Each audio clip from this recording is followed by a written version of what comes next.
Hey everyone, and welcome back. We're going to be diving into motorcycle safety in 2024. Looking at this article today, it's called Ride Smart: Top Safety Tips for Motorcyclists in 2024. And it was published today, December 2nd, 2024, on a popular motorcycle enthusiast website. Now, I know you guys aren't newbies, so we're going to go a bit beyond the usual wear helmet spiel.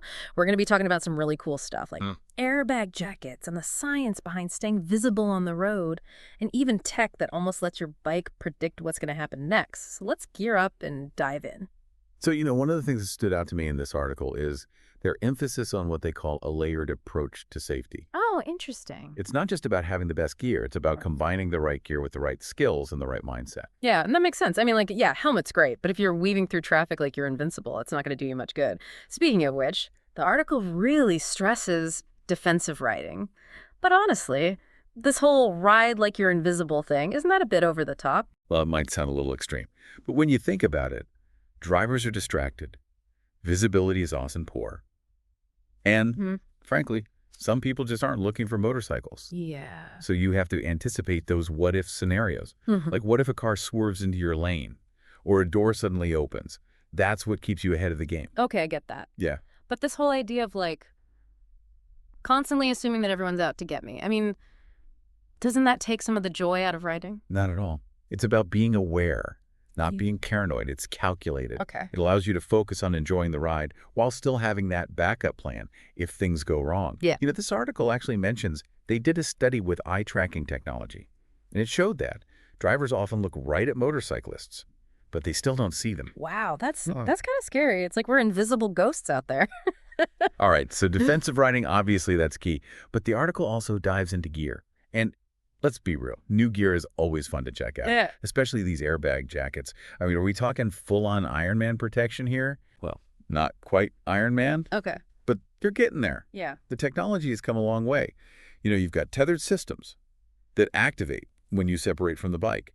And then you've got these electronic systems that use things like accelerometers and gyroscopes to detect a crash. Hold on. Accelerometers and gyroscopes. That sounds really high tech. What kind of difference does that actually make? Well, it means that the airbag can deploy in milliseconds, often before you even hit the ground. So think about those low sides, where you kind of slide out a traditional jacket. Right. It might offer some abrasion resistance, but the airbag can actually cushion your impact, protecting your vital organs and reducing the severity of injuries. Okay, yeah. That's pretty impressive. I can see how that could be a huge advantage in certain types of crashes. But with all these different airbag systems out there, how do you even know what's legit? Right. Well, the article talks about CE certification. It's this European standard that sets some safety requirements for motorcycle gear, including these airbag systems. It makes sure that the airbag inflates reliably, that it provides adequate protection, and that it doesn't go off accidentally. Got it.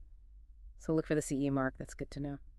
But it's not just jackets, right? Helmets are evolving too. I've seen those helmets with built-in communication systems. Is that just a gimmick, or is there an actual safety benefit there? I think it's a bit of both. On one hand, being able to communicate with your riding buddies or listen to GPS directions without taking your eyes off the road, that can definitely enhance your awareness of what's going on around you. Yeah. But on the other hand, any distraction, even a hands-free one, can take your focus away from what you should be doing, which is riding. Yeah, that's a good point. I mean, it's cool to chat with your buddies, but maybe save the in-depth conversations for when you've stopped for a coffee break. So we've talked about gear. But what about the bikes themselves? The article mentions a bunch of new safety features on the 2024 models. Absolutely. Things like ABS, Yeah. traction control, even cornering ABS. This is all becoming much more common. And these features aren't just for track days Yeah. or high-performance bikes. They're trickling down to those everyday motorcycles. Okay. So break it down for me. How do these features actually make a difference out on the road? I mean, I've been riding for years without them, and I haven't ended up in a ditch yet. Well, you might be a skilled rider. But these systems, they act as a safety net, especially in those unexpected situations. Let's take ABS, for example. Remember that patch of gravel you mentioned? Yeah. Not my finest moment. Oh, well. ABS could have saved the day there. See, when you slam on the brakes, especially on a slick surface, your wheels can lock up. And when that happens, you lose steering control. And you basically become a passenger on a skidding bike. Okay. Yeah. I've definitely had that. Oh, no, I'm just along for the ride now. Feeling not fun. Exactly. But with ABS, there are sensors that are constantly monitoring the wheel speed. And if a wheel starts to lock up, the system automatically modulates the brake pressure, preventing that skid, and allowing you to maintain steering control. It's like having an invisible hand, helping you brake safely, even in those panic situations. I can see how that would be really helpful in those oh crap moments when you have to brake hard and fast. Exactly. Okay. And then there's traction control that works in a similar way, but it focuses on acceleration. Okay. It prevents the rear wheel from spinning out, which is especially helpful on slippery surfaces, or if you hit a patch of sand or gravel mid-corner. So it's like having a guardian angel watching over your throttle hand. You could say that. Okay. It helps you maintain control and stay upright, especially in those conditions where you might otherwise lose traction. That's pretty impressive. I gotta admit, I've always been a bit skeptical of all these electronic nannies, but you've made a pretty good case for their benefits. And we haven't even talked about cornering ABS, which is a whole other level of safety tech. Okay, I'm all ears. Tell me about cornering ABS. What makes it different from regular ABS? Okay, so imagine this. You're leaning into a turn, and you need to brake. With regular ABS, braking while you're leaned over can actually upset the bike's balance and cause a crash. Really? I never knew that. It's not something that most riders think about, Yeah. but it is a real danger. Ah.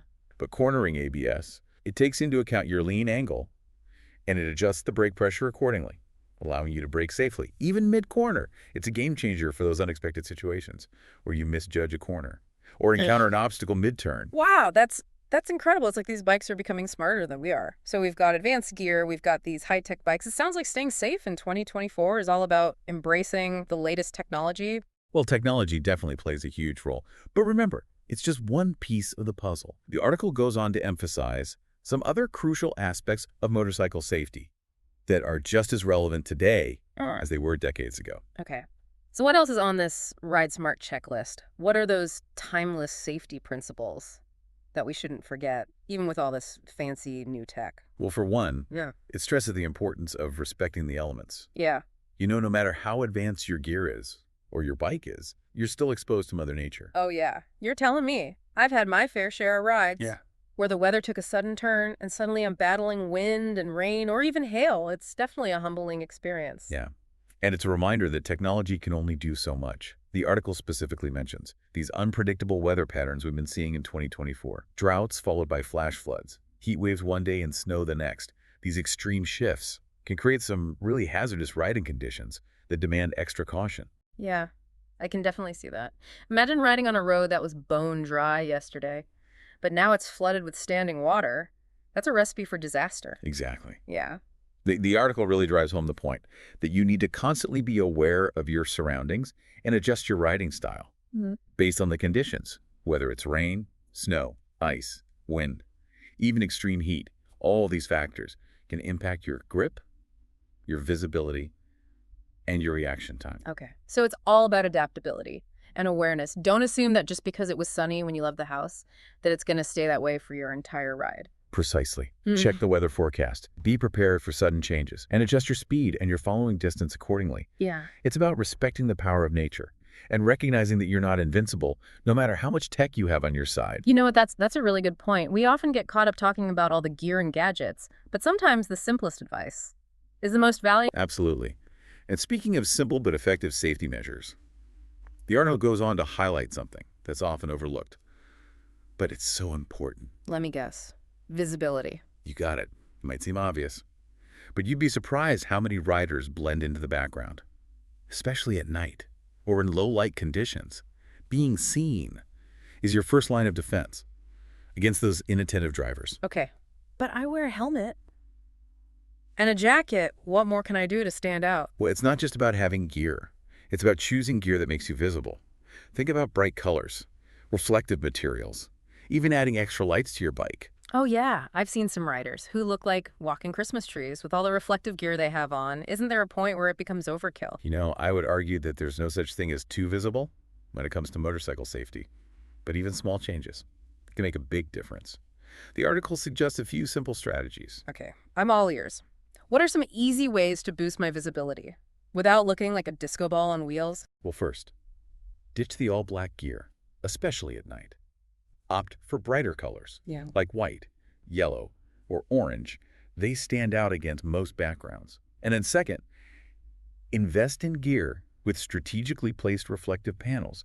You don't need to cover yourself from head to toe, but focus on the areas that are going to catch a driver's eye, like your jacket sleeves, your helmet, and your boots. Yeah, that makes sense. I always thought that reflective gear was mostly for nighttime riding, but I guess it could be helpful during the day too, especially in overcast conditions. Absolutely. And here's another simple tip.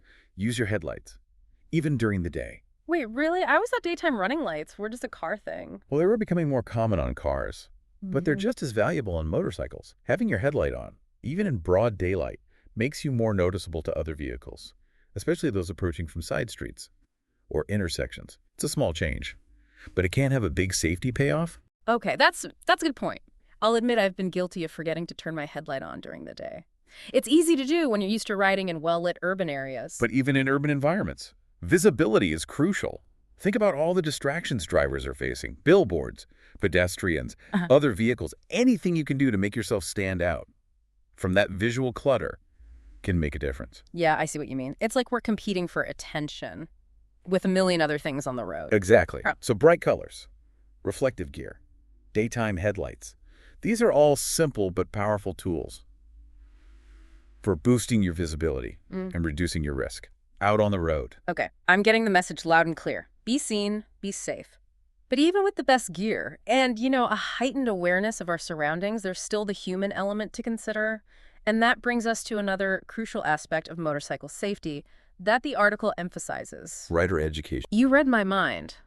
Now I know a lot of experienced riders think that those advanced training courses are just for beginners. And I have to admit, I've been guilty of thinking that myself. Yeah, it's a common misconception. The truth is, even the most seasoned riders can benefit from ongoing education and training. Okay, I'm willing to be convinced. What's in it for someone who's already comfortable on two wheels? Why should I invest my time and money in another training course? Well, think about it this way. Riding a motorcycle. It's a perishable skill. The more you ride, the more ingrained your habits become, both the good ones and the bad ones. Okay, I see where you're going with this. So even if I've been riding for years, I might have developed some bad habits without even realizing it. Exactly. And those bad habits, they can be hard to break on your own. That's where professional training comes in. So it's like a tune-up for your riding skills, a chance to identify those areas where you might be getting a bit rusty or complacent. Precisely. And it's not just about fixing those bad habits. Advanced training courses can introduce you to new techniques, help you develop better risk assessment skills, and they can push you beyond your comfort zone in a safe and controlled environment. Right. What kind of things do they teach in these advanced courses? Well, it varies depending on the course, but they often cover things like emergency braking, swerving, cornering techniques, hazard avoidance, even off-road riding skills. Off-road riding. I thought this was about street riding. Right. It might seem irrelevant, Mm. but off-road riding can actually make you a better street rider. Okay, now I'm really intrigued. Explain that one to me. All right. So off-road riding, it forces you to develop this heightened sense of balance, throttle control, and bike handling. You're constantly dealing with unpredictable terrain, which requires you to react quickly and make those split-second decisions. And those skills translate directly to street riding, especially in those emergency situations Yeah. where you need to maneuver quickly or avoid an obstacle. That makes a lot of sense. I never thought about it that way before. And beyond the technical skills, these advanced training courses can also boost your confidence and your awareness. You'll learn to anticipate potential hazards, make smarter decisions on the road, and handle your bike with greater precision and control. Okay.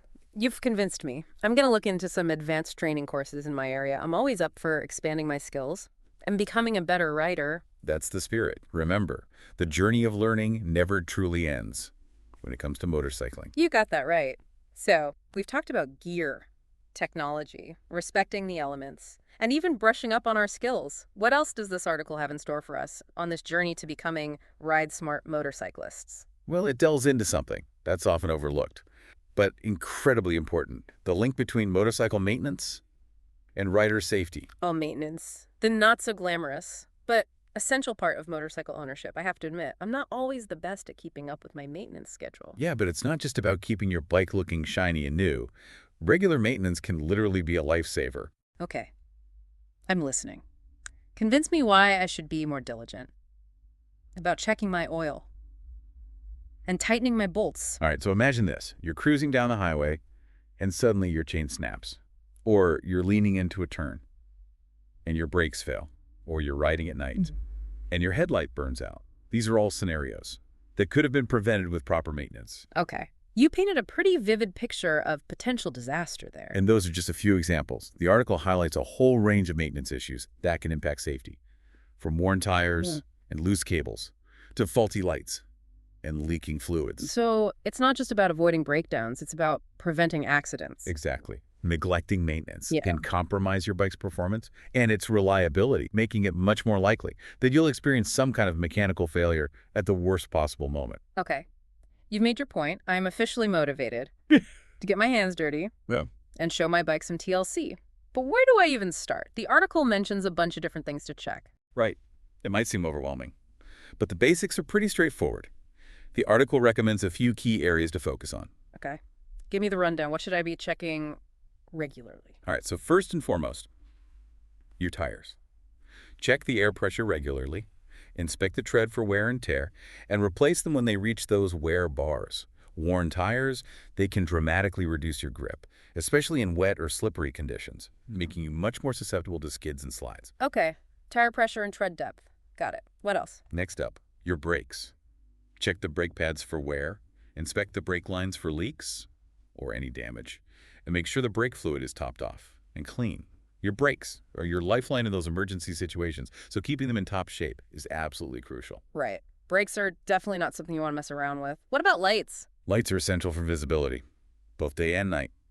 Check that all your lights are working properly, your headlight, taillight, brake lights, and your turn signals. And don't forget to clean your lenses regularly, especially after riding in dusty or muddy conditions. Yeah. I've definitely been guilty of riding with a dirty headlight before. It's amazing how much grime can build up and reduce your visibility. It's a common oversight, but an easy fix. Just a quick wipe with a clean cloth can make a big difference. Speaking of easy fixes, let's not forget chain maintenance. Ah, yes. The infamous chain. I can already hear the groans from my fellow riders. But seriously, a well-maintained chain is not just about a smoother ride. It's about safety.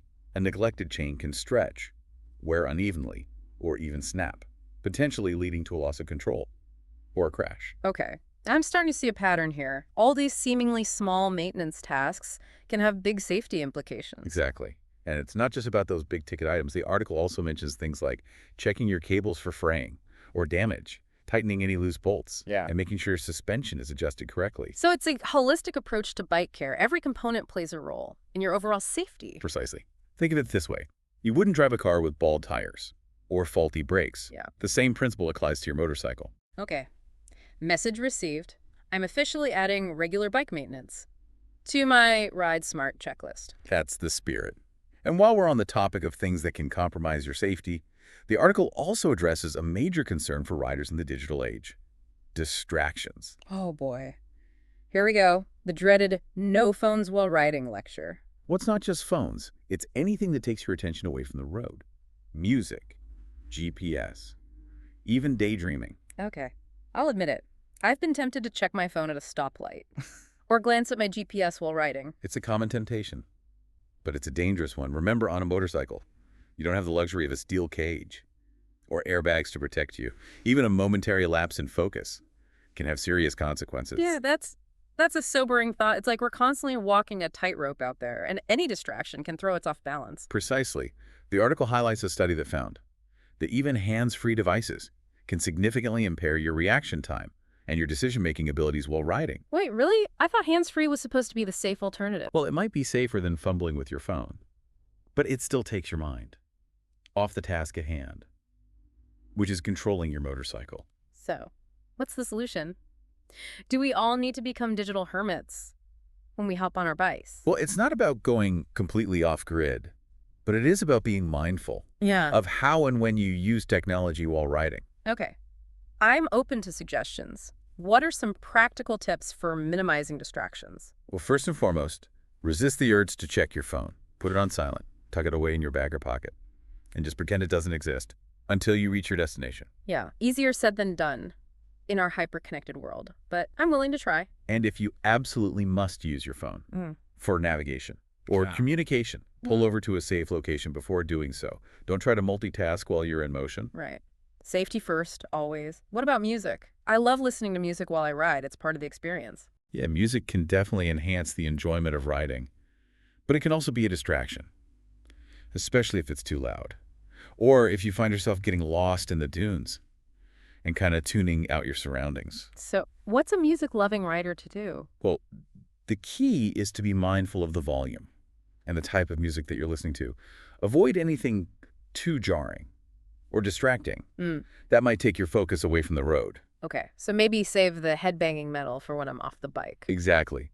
And even if you're listening to something calming and mellow, just be aware of how it's affecting your attention. If you find yourself getting lost in the music, it might be time to turn it down Well, or switch it off altogether. yeah, good point.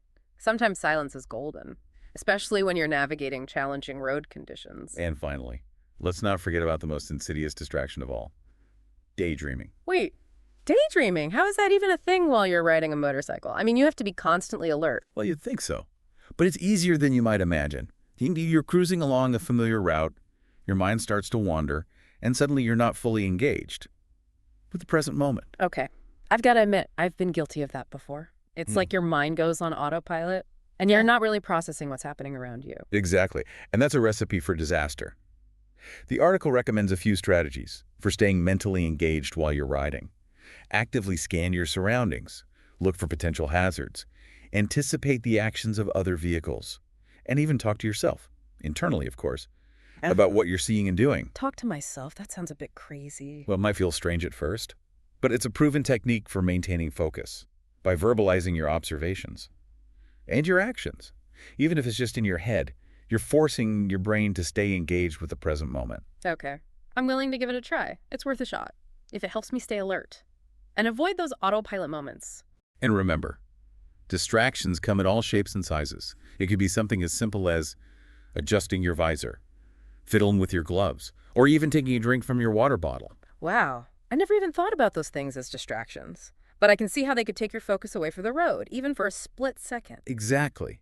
The key is to be aware of anything that could potentially divert your attention from the task at hand, which is controlling your motorcycle and responding to your surroundings. Okay, distractions are a no-go. Got it. What else do we need to be aware of on our quest for ride-smart motorcycle safety? Well, the article goes on to emphasize the importance of route planning, which might seem like a no-brainer in the age of GPS. Yeah. But it's actually more nuanced than just plugging an address into your phone and hitting go. Okay, I'm intrigued. How so? Well, in 2024, route planning is about considering more than just the fastest route. You need to.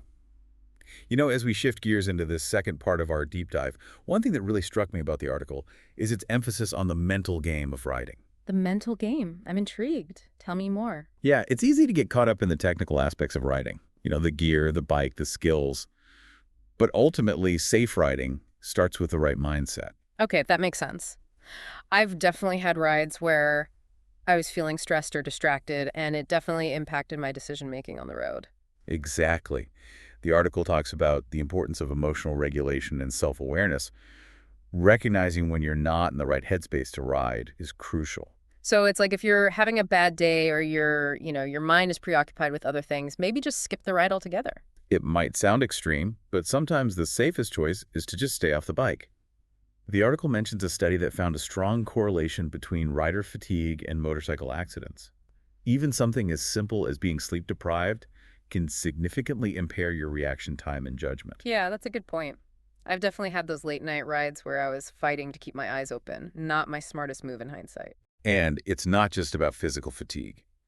Emotional stress can be just as debilitating if you're anxious or upset your focus, and decision-making abilities are compromised. So how do you cultivate that, ride smart mindset? Is it just about avoiding riding when you're not feeling 100%? It's part of it, but the article goes deeper, suggesting techniques for actively managing your mental state while you're riding, things like mindfulness practices, breathing exercises, and even positive self-talk. Wait, positive self-talk? You mean like giving myself pep talks while I'm riding? It might sound a bit cheesy, but it can actually be quite effective. The article talks about the power of reframing negative thoughts and focusing on the positive aspects of the ride, for example. Instead of dwelling on traffic or bad weather, you might remind yourself of the beauty of your surroundings or the joy of simply being on two wheels. Yeah, I can see how that would help shift your perspective and reduce stress, especially in those challenging situations. Exactly. It's about taking control of your mental game and creating a more positive and focused riding experience. So the mental game is just as important as the physical skills we need to be aware of our emotional state, manage distractions, and cultivate that positive and focused mindset. Got it. What other insights did you glean from the article? Well, one thing that caught my attention was the discussion of group riding dynamics and how they can impact safety. Oh, group rides. That's a whole other can of worms. Yeah. I've been on some group rides that were more like a chaotic swarm of bees than a cohesive unit. Exactly. The article emphasizes that group riding can be a lot of fun, but it also comes with its own set of risks. Okay, I'm all ears. What are some of the key things to keep in mind when riding with a group? Well, first and foremost, communication is key. Before you even hit the road, make sure everyone in the group is on the same page about the route, pace, and any hand signals or communication protocols you'll be using. Right, there's nothing worse than being on a group ride where half the riders have no idea where they're going or what the plan is. And once you're on the road, maintain a safe following distance. Even if you're tempted to ride closer to your buddies, remember, you need that extra space to react if someone in front of you makes a sudden move. Yeah, that's a good reminder. It's easy to get caught up in the excitement of riding with a group and forget about those basic safety principles. And speaking of excitement, the article also cautions against the dangers of group pressure and ego. Oh, ego, that's a big one. Especially among experienced riders, it's like everyone wants to prove they're the fastest or the most skilled. Exactly. But the article stresses that group rides are not the time or place to show off or push your limits. It's about riding safely and responsibly, and that means respecting the skill level and comfort zone of everyone in the group. Right, it's not a race or a competition. It's about enjoying the ride together and getting everyone home safely. Precisely. And if you're feeling pressured to ride faster than you're comfortable with, or to take risks you wouldn't normally take on your own, Yeah, it's perfectly okay to speak up or even drop out of the group. yeah, that's a good point. Sometimes the best way to stay safe is to know when to say no. And finally, the article emphasizes the importance of choosing your riding buddies wisely.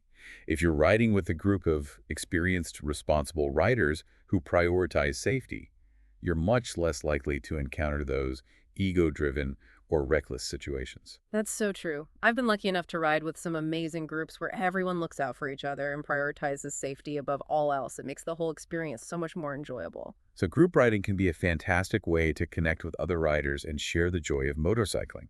But it's important to approach it with a safety-first mindset and to choose your riding companions wisely.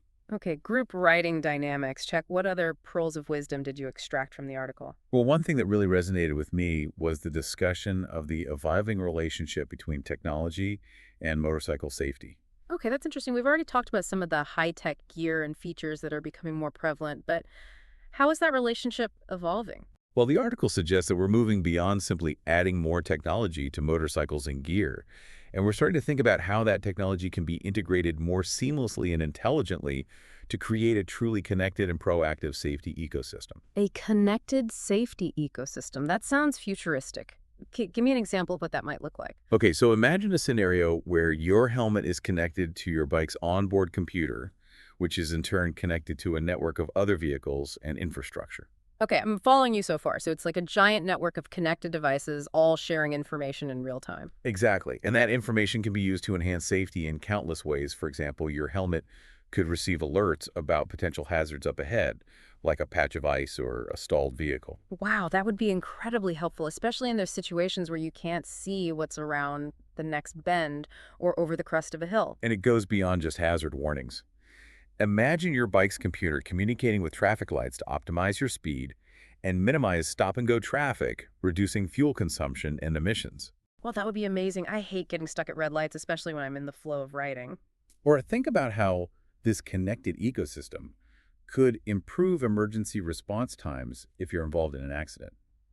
Your bike's computer could automatically transmit your location to emergency services along with vital medical data from sensors in your gear. That could be a lifesaver in those critical moments after a crash when every second counts. Exactly. And these are just a few examples.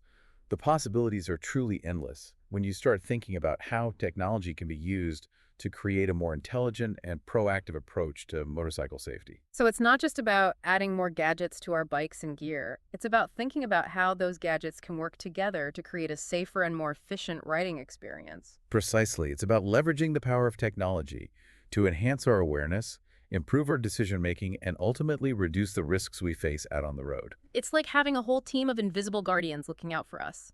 So what are some of the key takeaways from this deep dive into motorcycle safety in 2024? Well, I think one of the most important lessons is that safety is not a destination, it's a journey. It's an ongoing process of learning, adapting, and refining our approach to riding. Right. It's not just about checking off a list of safety measures and then assuming we're invincible. It's about constantly striving to become better, more aware, and more responsible riders. And that means embracing both the timeless principles of safe riding, like defensive techniques and hazard awareness, and the latest technological advancements that can enhance our safety and enjoyment on the road. It's about finding that perfect balance between tradition and innovation skills and technology, human intuition, and digital intelligence. Exactly. And it's about recognizing that we all have a role to play in creating a safer riding environment for ourselves and for others, whether it's through our own actions, our choices, or our advocacy for safer roads and more responsible riding practices. We can all make a difference. That's a powerful message. So as we wrap up part 2 of our deep dive, what's the one thing you hope our listeners will take away from this conversation? If I had to sum it up in one sentence, I'd say this. The safest rider is the one who never stops learning, evolving, and striving to become a better version of themselves. That's a fantastic takeaway, and it applies to life in general, not just motorcycle riding. But speaking of riding, we've covered a lot of ground in part 2, exploring the mental game of riding group dynamics, the evolving role of technology, and the importance of continuous learning. But we're not done yet. In part 3, we'll tackle some thought-provoking questions that will challenge you to think differently about motorcycle safety and inspire you to take your riding to the next level. So stay tuned for the final installment of our deep dive. All right, so we're back for the final part of our motorcycle safety deep dive.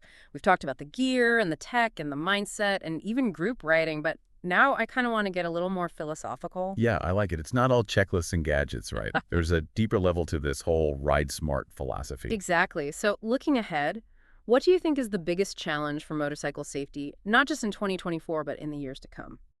That's a great question. I think one of the biggest challenges is going to be adapting to this rapidly changing landscape of transportation. I mean, we've got self-driving cars, electric vehicles, shared mobility. All these trends are really reshaping how we move around, and it's going to have a profound impact on motorcycle safety. You know, you're right. I haven't even really thought about how self-driving cars are going to interact with motorcycles. I mean, will they even be able to see us? That's one of the big unknowns. The algorithms that control these self-driving cars, they're still under development. And it's unclear how well they'll be able to recognize and predict the movements of a motorcycle, which is, much smaller and more agile than a car. Yeah, that's a little unnerving. It's like we're going to be sharing the road with these robotic drivers that might not even register our presence. Yeah, it's definitely something we need to be aware of. And it's not just self-driving cars. The rise of electric vehicles also presents some unique challenges for motorcyclists. Oh, really? How so? I thought electric vehicles were supposed to be safer and quieter. Well, they are in many ways, but that near-silent operation can actually pose a risk to motorcyclists. You see, we rely on engine noise to alert drivers to our presence, especially at intersections or in traffic.